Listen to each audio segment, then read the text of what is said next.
Hello to all my dear students, कल आपका board का केमिस्ट्री का पेपर है। तो मैं आपको ये कहना चाहता हूँ कि अभी आपके प्रिपरेशंस जो हैं कल शाम से आपने पढ़ना स्टार्ट कर दिया होगा। अब केमिस्ट्री के जो चैप्टर्स हैं, ठीक है, पहले 5 चैप्टर जैसे कि आपको पता है फिजिकल केमिस्ट्री के हैं। पार्ट 1 में पहले 5 चैप्टर के बाद 4 चैप्टर इनऑर्गेनिक के हैं और पार्ट 2 पूरा ऑर्गेनिक केमिस्ट्री है। अभी तीनों पोर्शन के अंदर आपको पता ही होगा मार्क्स का वेटेज हर एक चैप्टर का क्या है। ब्लूप्रिंट आप सबके पास होगा, मैंने आपको ऑलरेडी बहुत सारे वीडियोस में बताया हुआ है कि कौन से चैप्टर का वेटेज कितना है। वो सब आपको अभी यहाँ पे एट प्रेजेंट, क्योंकि जैसे मैंने आपको बताया था हर एक चैप्टर को आप इक्वली जो है वो पहले से मानो कि इक्वल मार्क्स के चैप्टर है हर एक, क्योंकि कभी कभी ब्लूप्रिंट फॉलो नहीं होता। तो अब मैं बात करता हूँ आपके प्रिपरेशन के बारे में।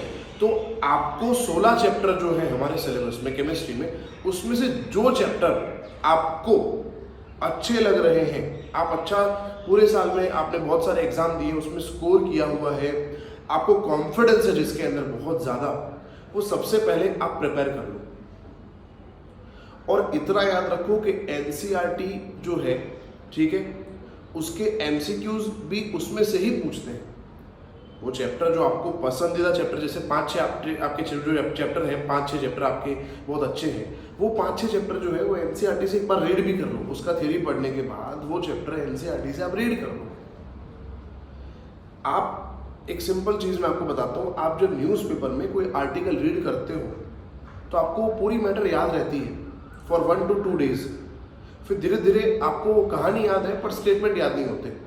तो अभी कल आपका एग्जाम है, आप वो चैप्टर अगर एक बार एनसीईआरटी से रीड करोगे लाइन टू लाइन, तो लाइन टू लाइन रीड करने से ही वहीं से एमसीक्यू पूछते हैं। बहुत सारे बच्चे मुझे बहुत बार पूछते हैं कि सर एमसीक्यू कहाँ से पूछते हैं। भाई एमसीक्यू एनसीईआरटी से ही है, समझ रहे हो आप। तो जो चैप्टर आपके पसंदीदा है उसको आप अच्छे से रीड करो एनसीईआरटी से थ्योरी प्रिपेयर करने के बाद। फिर धीरे धीरे आप ऐसे चैप्टर प्रिपेयर करो जो आपको पसंद नहीं है, या फिर जिसका आपने जो चैप्टर आपने पूरा प्रिपेयर नहीं किया उसे खाली आईएमपी प्रिपेयर किए हैं, और उसको भी एक बार एनसीईआरटी से रीड करो। और ट्राई करो कि रीड करते वक्त आप नोटबुक और पेन लेके बैठो और उसके पॉइंट्स ट्राई करो कि लिखो। अब लिखना मतलब परफेक्शन से नहीं लिखना बेटा, आप रैंडमली भी उसको लिख सकते हो, पॉइंट वाइज रैंडमली लिखो आप उसको पॉइंट वाइज। समझ आ रहा है बेटा आपको? आप उसको रैंडमली पॉइंट वाइज लिख सकते हो। वो राइटिंग ऐसी होनी चाहिए आपको, आप भी ना पढ़ पाओ तो भी चलेगा, क्योंकि वो कहाँ शो करना है हमें, क्योंकि लिखोगे तो आपको याद रहेगा। समझ आ रहा है आपको? और अभी भी टाइम है, कोई बात नहीं, अभी टाइम है आपके पास, है ना। पॉइंट वाइज लिखोगे तो हो जाएगा काम। तो सबसे पहले आपके जो पसंदीदा चैप्टर हैं वो आप पढ़ें। फिर आपको जो चैप्टर पसंद नहीं है, जो आपको टफ लग रहे हैं, जिसमें आपने कुछ ही पढ़ा है, वो धीरे धीरे प्रायोरिटी वाइज पढ़ें और ट्राई करें कि हर एक चैप्टर का एनसीईआरटी फटाफट एक बार आप रीड कर लें। समझ आ रहा है बेटा आपको? बाकी पेपर जो है केमिस्ट्री का इजी होगा, बिल्कुल भी आपको चिंता करने की ज़रूरत नहीं है।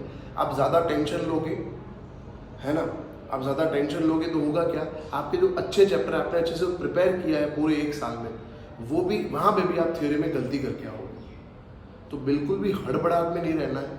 लास्ट ईयर के पेपर या क्वेश्चंस पेपर अभी सॉल्व करने का टाइम नहीं है, अब वो टाइम गया। कोई एमसीक्यू अब सॉल्व मत करो, अब आपको कुछ नहीं करना। अब आपको क्या करना है, ओनली आपने जो अभी तक पढ़ा है, अभी तक जो एमसीक्यू प्रिपेयर किए, अभी तक जो एनसीईआरटी पढ़ा है, एक्सरसाइज के क्वेश्चन आपने जहाँ पे लिखे हैं अच्छे से, उसको ही फॉलो करो। अभी एमसीक्यू कोई प्रैक्टिस करने की ज़रूरत नहीं है, कोई लास्ट ईयर के पेपर यहाँ पे फॉलो करने की ज़रूरत नहीं है, कोई लाइव सेशन यूट्यूब का जो है जहाँ पे क्वेश्चन सॉल्व हो रहे हैं उसको देखने की ज़रूरत नहीं है। ठीक है, कल भी मैंने आपको बोला था कि यूट्यूब के लाइव सेशन को मत देखो, आप अपना टाइम वेस्ट मत करो। ठीक है बेटा, अगेन मैं शाम को एक वीडियो बनाऊंगा जिसमें आपको बोलूंगा कि अब धीरे धीरे आपको, अब धीरे धीरे, क्योंकि रात हो जाएगी, फिर कल आपका बोर्ड का पेपर है, तो आपको और एक बार, जैसे आज आप पूरा पढ़ लो एक बार जो मैंने आपको गाइड किया, फिर कल सुबह वापस से उसको रिपीट करना। आज थोड़ा पॉइंट वाइज लिख के करो, कल सुबह एक बार फटाफट रीड कर लेना तो काम हो जाएगा, है ना। और इतना याद रखो, आपको आपका साथ देना पड़ेगा, क्योंकि बाकी सब लोगों ने आप पे प्रेशर बनाए रखा है। समझ आ रहा है? क्योंकि हम टेंशन में है कि मम्मी क्या सोचेगी, पापा क्या सोचेंगे, हमारे फैकल्टी क्या सोचेंगे जिन्होंने हमें पढ़ाया है, तो वो सब टेंशन आपको अभी नहीं करना है। आपको आपका साथ देना है। आपने जो अभी तक पढ़ा है उसको आप बैक करो, और पॉजिटिव माइंडसेट के साथ स्टडीज़ करो।